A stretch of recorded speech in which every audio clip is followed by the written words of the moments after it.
Mass hysteria, imaginary friends, and poorly written fairy tales have long dictated the laws and norms in societies across the world.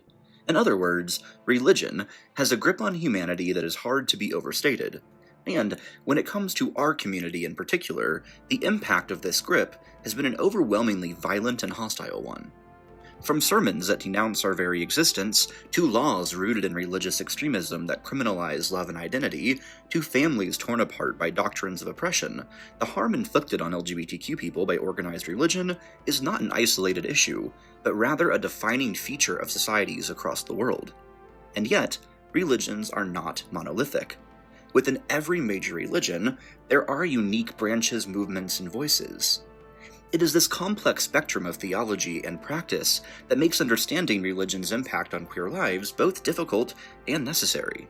And so, in this video we will look at both the doctrines of many major religions, along with public opinion data collected from adherents of these religions, in order to place the belief systems on a tier list from most to least accepting of our people. I will note that while the doctrine we will be considering today is globally consistent, the public opinion data comes from the United States in particular. This is because detailed national polls exist for the country in ways they do not globally. The Public Religion Research Institute and other US-focused organizations have produced granular polling across religions, denominations, and demographics, which allows us to map the landscape with clarity not found in every country. For now, I do believe that even with the America-centric polling, this video will provide a worthwhile look into how major world religions treat our community and seek to impact our rights.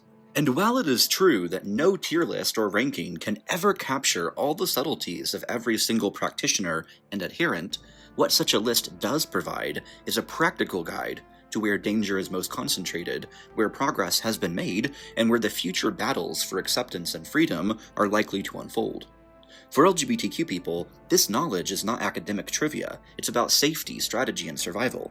Knowing which institutions are advocating for our erasure and which are our allies equips us to better navigate the still quite religious world we live in and advocate for ourselves more effectively and from a place of clarity. We begin today's video with Catholicism, a religion that most watching will already know is a branch of Christianity. Historically, the Catholic Church has been one of the most oppressive and violent entities to ever exist, but in the modern era, the situation is less cut and dry. Official Catholic doctrine states that homosexuality is a sin, and that there are only two genders. Verses in the Bible against cross-dressing are interpreted by the Church as being a justification to oppose trans and non-binary people as well. So, in terms of doctrine, Catholicism is firmly anti-LGBTQ. In recent years, some church leaders, including the late Pope Francis, have sought to foster a less hostile relationship with our community, but even the quote progressive segments of church leadership have failed to change official Catholic positions on homosexuality and transness. Additionally, many Catholic leaders in the USA, Central Europe, and Africa continue to lobby for violence against our people. So, while the Vatican is perhaps trying in some small ways to make the religion less overtly and openly hateful, Catholic doctrine remains anti-LGBTQ at its core. According to the recently published report from the PRRI, 79% of white Catholics and 78% of Hispanic Catholics supported anti-discrimination laws, while only 56% and 67% respectively thought that it was wrong to use religion as a justification to deny services to queer people. So, we definitely see a bit of a double standard, where a solid majority in the religion are against discrimination, unless it is discrimination based in religious beliefs, at which point, said discrimination is more palatable. The hypocrisy is wild. As for marriage equality, in 2024, 74% of white Catholics and 70% of Hispanic Catholics expressed support. Far better than one may expect, considering how toxic official church doctrine remains to this day. In light of all this, Catholicism is going to get an overall score of C on today's tier list. Far from being a truly safe and accepting religion, but still trending in the right direction as the new pope, for now, seems committed to slowly moving the church in a more tolerant direction, and public opinion data shows average levels of acceptance. Now, the next religion we are going to place on the tier list today is Buddhism. It's probably safe to say that Buddhism has one of the best reputations in our community and is widely seen as a tolerant and peaceful religion. And this generally positive impression truly does stand up to scrutiny too. While there are three major branches of Buddhism, and countless smaller ones, LGBTQ people are not condemned in any sacred Buddhist text. In fact, many queer deities are venerated, and even the more conservative schools of thought are not explicitly anti-queer. So, in terms of doctrine, Buddhism definitely passes with flying colors, and can be considered as a safe and tolerant religion for our people.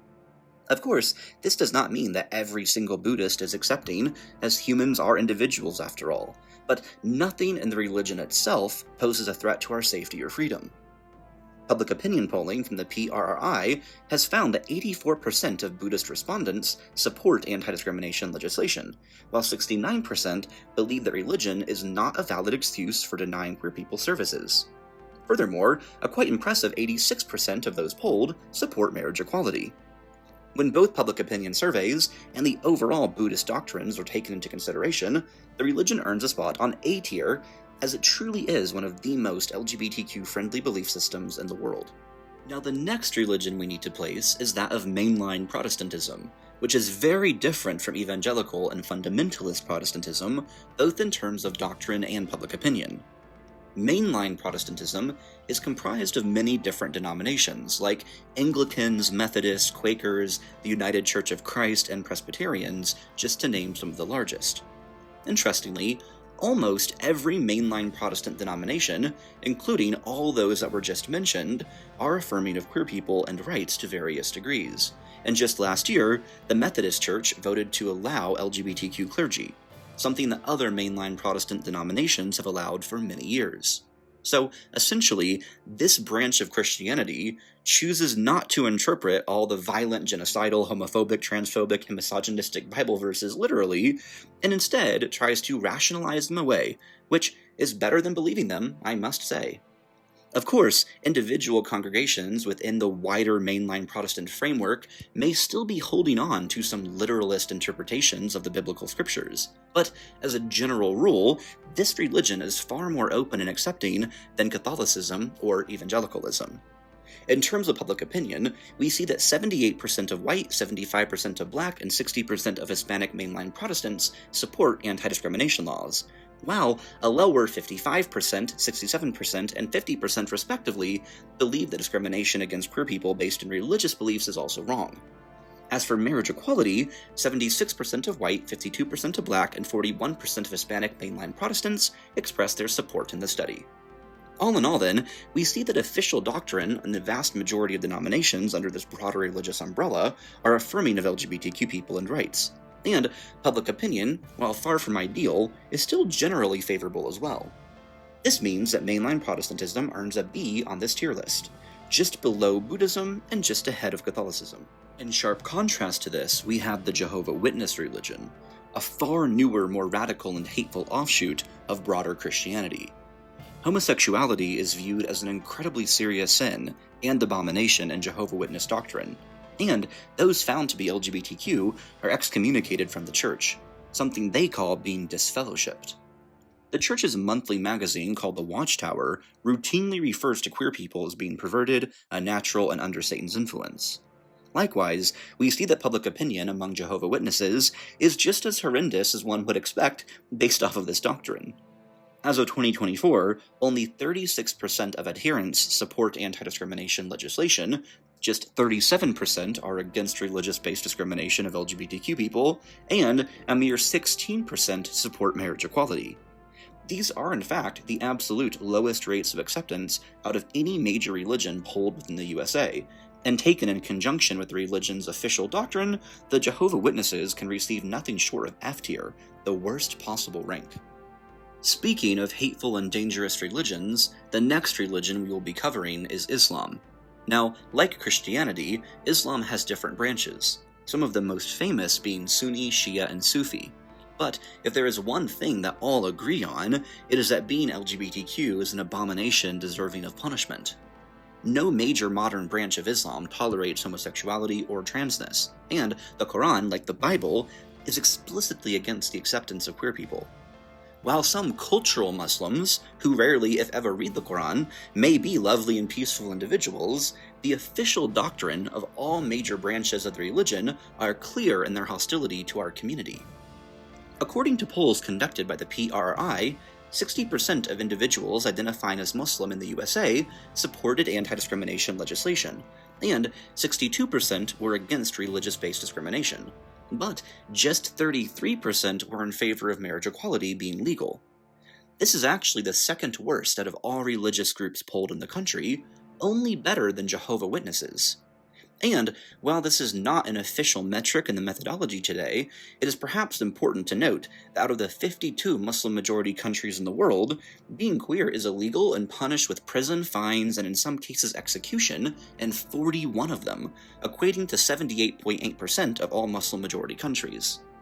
This fact aside, when we take the public opinion surveys and official Islamic doctrine into consideration, Islam can earn no spot higher than F tier, slightly better than the Witnesses of Jehovah, but substantially less tolerant and more hostile than any other major religion.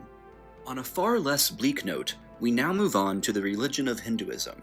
Now, Hinduism, like Buddhism, is widely viewed in a positive light within the LGBTQ community, and in part, this is due to the fact that ancient Hindu texts are quite queer-affirming.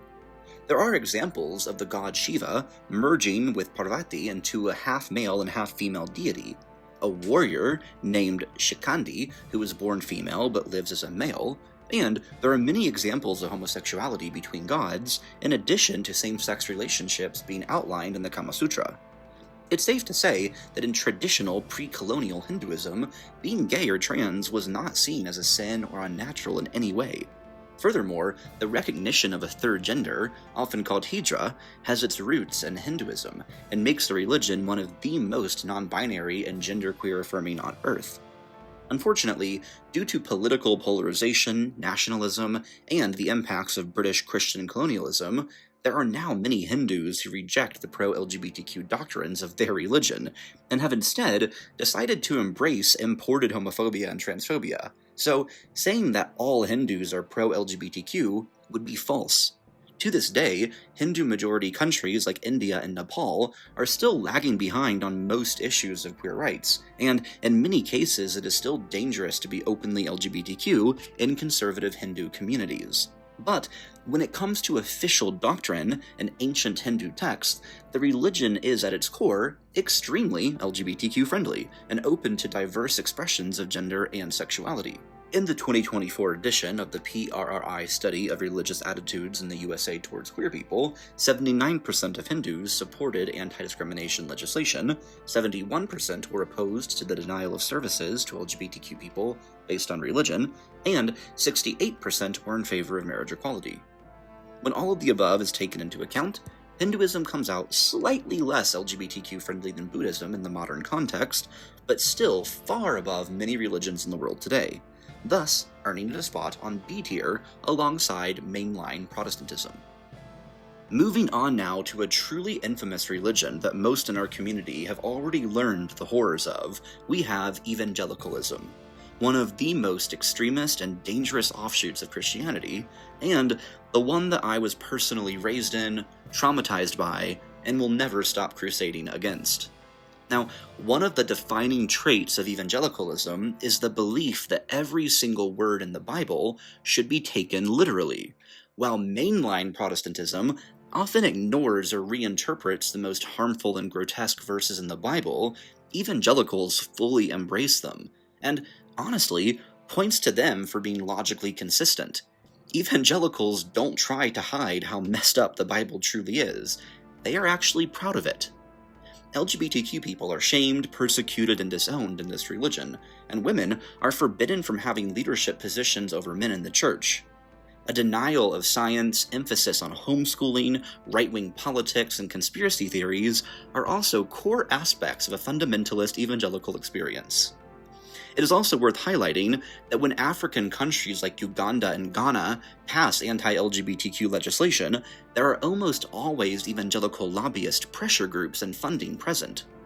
When Uganda made being gay punished with death 2 years ago, American evangelicals were working behind the scenes to make sure that genocidal laws were passed.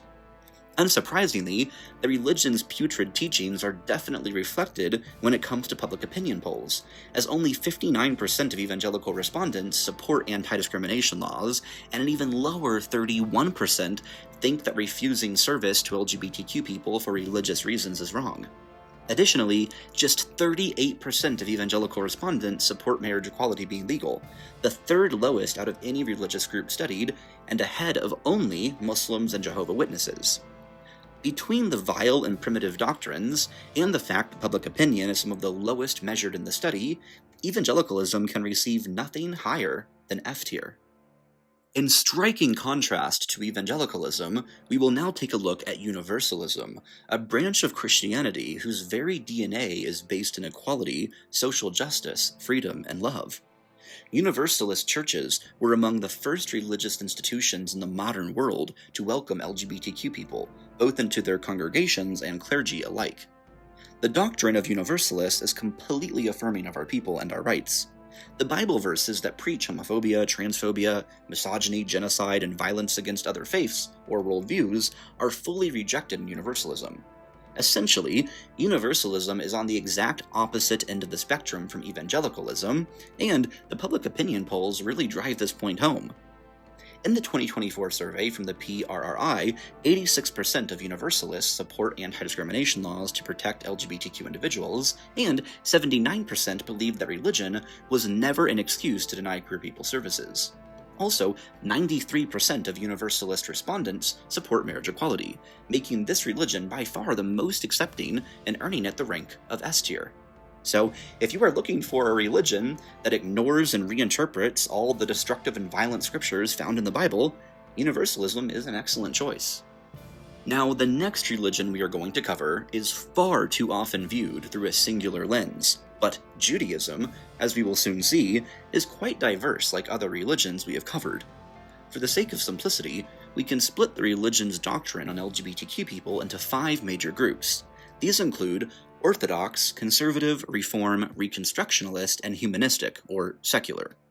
Of these 5 major schools of thought, 4 are overwhelmingly LGBTQ affirming and welcoming, with only Orthodox Judaism viewing the scriptures as literal and opposing our right to exist freely and safely. In many ways, Orthodox Judaism is similar to evangelical Christianity or Islam, with their many horrendous and backwards beliefs. On the other hand, conservative Judaism has allowed for rabbis to conduct queer marriages and ordain LGBTQ clergy since the 2000s, while Reform Judaism, Reconstructionalist Judaism, and Humanistic Judaism are even more progressive and view protecting and expanding LGBTQ rights as a core ethical calling. These would be on par with Universalist Christianity. Public opinion polling of Jewish people in the USA mirror the fact that 4 out of 5 Jewish schools of thought are pro-LGBTQ. For example, in the PRRI's 2024 study, 83% of Jewish respondents supported anti-discrimination laws. 63% believed that religion should never be used to justify denying services to queer people, and 83% were in favor of marriage equality.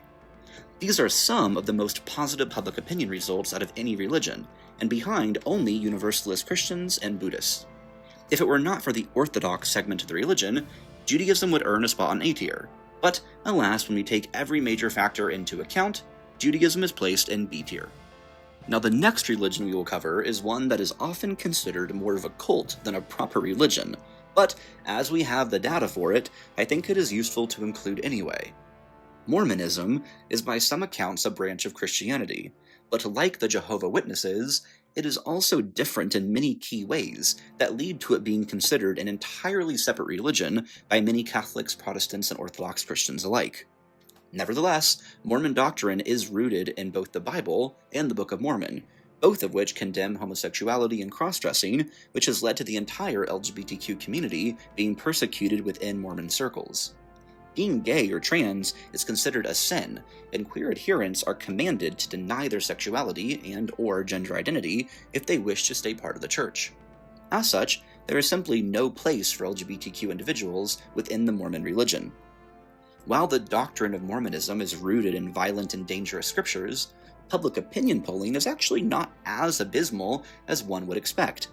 75% of Mormon respondents said they support anti-discrimination legislation, But on the other hand, only 40% thought that religious-based discrimination was wrong, and just 53% support marriage equality. Still, compared to many other religions we have covered today, these numbers are not too bad.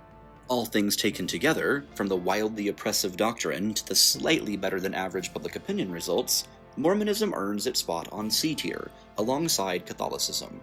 Higher than evangelical Christianity, Islam, and Jehovah's Witnesses, but still a dangerous and anti-LGBTQ belief system that perpetuates hostility and hatred against our people, though in less overt and explicit ways. And with that, we have reached the end of the religions that have reliable public opinion polling.